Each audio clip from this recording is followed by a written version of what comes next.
मुंबई में घर लेना मुश्किल हो रहा है। महाड़ा लॉटरी में 30,000 प्लस एप्लीकेशंस ऑलरेडी आ चुके हैं। साथ ही इंडिया लेवल पर रियल एस्टेट में कैपिटल का फ्लो भी स्ट्रांग बना हुआ है और वर्ली जैसे प्रीमियम लोकेशंस में रीसेल एक्टिविटी भी एक्टिव दिख रही है। अगर आपने अभी मूव नहीं किया तो शायद चांस छूट सकता है। तो चलिए शुरू करते हैं महाड़ा लॉटरी के अपडेट से। महाड़ा लॉटरी 2026 मुंबई में एक हफ्ते के अंदर 30,543 एप्लीकेशंस मिल चुकी है, जबकि होम्स 2,640 ही है। साथ ही 17,257 ईएमडीज भी रिसीव हो चुके हैं।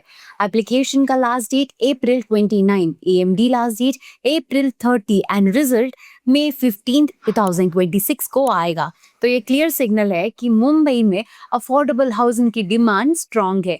होम्स मानकुर से तारदेव तक है और सप्लाई विक्रोली, गोरेगांव, बोरिवली जैसे एरियाज में अवेलेबल है, with prices starting around 29 lakhs to 6.82 crore. Now what does this mean for you? Affordable entry demand अब भी हाई है, की सबर्ब्स में सप्लाई विजिबल है, डिसीजन टाइमिंग यहाँ इम्पोर्टेंट हो जाता है। इसके अलावा टोटल होम्स का अराउंड 66% अंडर कंस्ट्रक्शन है, जो फ्यूचर सप्लाई पाइपलाइन को भी शो करता है। साथ ही कुछ यूनिट्स प्रीमियम सेगमेंट्स में भी है, जो ये दिखाता है कि माडा सिर्फ बजट नहीं, मल्टीपल इनकम ग्रुप्स को केटर कर रहा है। अब देखते हैं रियल एस्टेट इनफ्लो कैसा रहा। जनवरी टू मार्च 2026 क्वार्टर में इंडिया के रियल एस्टेट सेक्टर में कैपिटल इनफ्लोज $5.1 बिलियन तक पहुंच गए, जो लास्ट ईयर से अराउंड 72% ज्यादा है। बैंगलोर, मुंबई और दिल्ली एनसीआर ने मिलकर टोटल इन्वेस्टमेंट का अराउंड 65% शेयर लिया। डेवलपर्स और रीट्स ने इस फ्लो को लीड किया।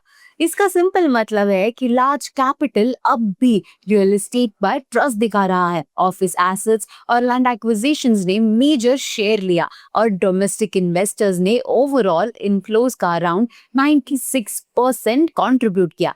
इससे ये कंक्लूड कर सकते हैं कि टॉप सिटीज अब भी कैपिटल फोकस में है। ऑफिस और लैंड दोनों एक्टिव सेगमेंट्स है। लॉन्ग टर्म कॉन्फिडेंस स्टेबल दिख रहा है। इसके साथ एक और इम्पोर्टेंट बात यह है कि 90% से ज्यादा कैपिटल बिल्ट अप ऑफिस और लैंड डील्स में गया, जो शो करता है कि फ्यूचर डेवलपमेंट पाइपलाइन और कमर्शियल एक्टिविटी दोनों स्ट्रांग रहने वाले हैं। अब देखते हैं तीसरी अपडेट। मुंबई के वर्ली में अनिता पुरी और अमृता पुरी ने ओमकार 1973 में अपना फ्लैट 27 करोड़ में बेचा। ये अपार्टमेंट उन्होंने 2017 में 19.81 करोड़ में खरीदा था। डील हायर फ्लोर पर हुई, साथ में 4 पार्किंग स्पेसेस थी और ट्रांजैक्शन पर 1.62 करोड़ स्टैम्प ड्यूटी पे हुई है। तो ये अपडेट ये दिखाता है कि वर्ली जैसे प्राइम लोकेशंस में रीसेल एक्टिविटी अब भी स्टेडी है। Sea view luxury towers and established premium addresses अब भी स्ट्रांग बायर इंटरेस्ट होल्ड कर रहे हैं।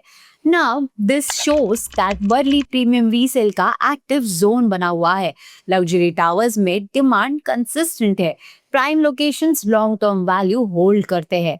इस टाइप की डील्स ये भी शो करती है कि हाई वैल्यू प्रॉपर्टीज में ओनरशिप मूवमेंट कंटिन्यू हो रही है, जो ओवरऑल प्रीमियम मार्केट स्टेबिलिटी को सपोर्ट करता है। आज के अपडेट से एक बात क्लियर है, मुंबई में डिमांड एक्टिव है, इंडिया लेवल पर कैपिटल कॉन्फिडेंट है और प्राइम लोकेशंस में प्रीमियम मूवमेंट भी स्ट्रांग बनी हुई है। अगर आप ऐसे ही शॉर्ट, क्लियर और यूजफुल प्रॉपर्टी इनसाइट्स चाहते हो तो वीडियो को लाइक करें, शेयर करें एंड nobrokerage.com को सब्सक्राइब जरूर करें।